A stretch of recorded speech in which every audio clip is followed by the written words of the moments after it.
অনুশীলন নেটে নিজের ব্যাটিং প্র্যাকটিসটা শেষ করে ফিরে আসছেন রংপুর রাইডার্সের অধিনায়ক নুরুল হাসান সোহান। আর পথিমধ্যে তার সাথে এসে হাত মিলিয়ে যান দলটির প্রধান কোচ মিকি আর্থার।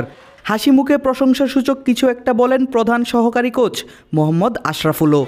সোহান এমন অ্যাপ্রিসিয়েশন পাচ্ছেন, তার পেছনে কারণও আছে যথেষ্ট। একটু আগে অনুশীলনে যা করে দেখিয়েছেন এই উইকেট কিপার ব্যাটার, তা ম্যাচে কেন অনুশীলনেও কাউকে করতে দেখা যায় না সেভাবে।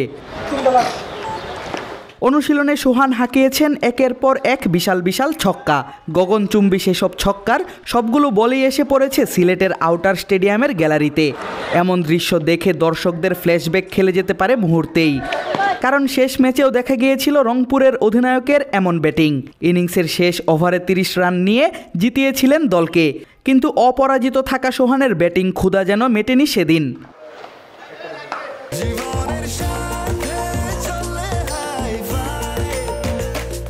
স্বাস্থ্যকর অল টাইম হানিকম, সব সময় অল টাইম হেলদি লাইফ। সেদিন যেখানে শেষ করেছিলেন সোহান, আজ যেন অনুশীলনে এসে সেখান থেকেই শুরু করলেন রাইডার্স দলপতি। থ্রোয়ারের ছোড়া বলে সিলেটে শীতের সকালেও নামালেন ছক্কার বৃষ্টি। নিজের জোনে বল পেলে কতটা ভয়ঙ্কর হয়ে ওঠে সোহানের ব্যাট, প্রমাণ পাওয়া গেল আরও একবার।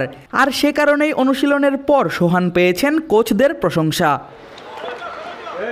তবে শুরুটা মারমার কাট করে শুরু করেননি এবারের আসরের এখন অবধি সফলতম এই অধিনায়ক। প্রথমে খেলেছেন ডিফেন্সিভ শট, থিতু হয়েছেন উইকেটে। তারপর একটু একটু করে শুরু করেছেন নিজের ব্যাট চালানো। Of side, leg side, straight সব দিকেই ব্যাট চালিয়ে বুঝে নিয়েছেন বলের গতিপথ। আর তারপরে শুরু করেন নিজের মারমুখী ব্যাটিং, দেখান পেশির জোর। ব্যাটার সোহান সফল অধিনায়ক হিসেবেও। এখন অবধি 6 ম্যাচ খেলা রংপুর রাইডার্স জিতেছে নিজেদের সবগুলো ম্যাচই। এমনকি তামিম, শান্ত, মুশফিক, রিয়াদ, শাহিন আফ্রিদি, হৃদয়, মায়ার্সের শক্তিশালী ফরচুন বরিশালকেও রংপুর হারিয়েছে 2 বার। আর সবগুলো জয়ে সরাসরি সামনে থেকে নেতৃত্ব দিয়েছেন wicket keeper batter Nurul Hasan Sohan. তাই তো টুর্নামেন্টের সেরা দল হবার পরেও সকাল সকাল সবাই হাজির নিজেদের অনুশীলনে। ব্যাটিং, বোলিং সব বিভাগের প্লেয়াররাই অনুশীলন করেছেন সর্বোচ্চ সিরিয়াস হয়ে।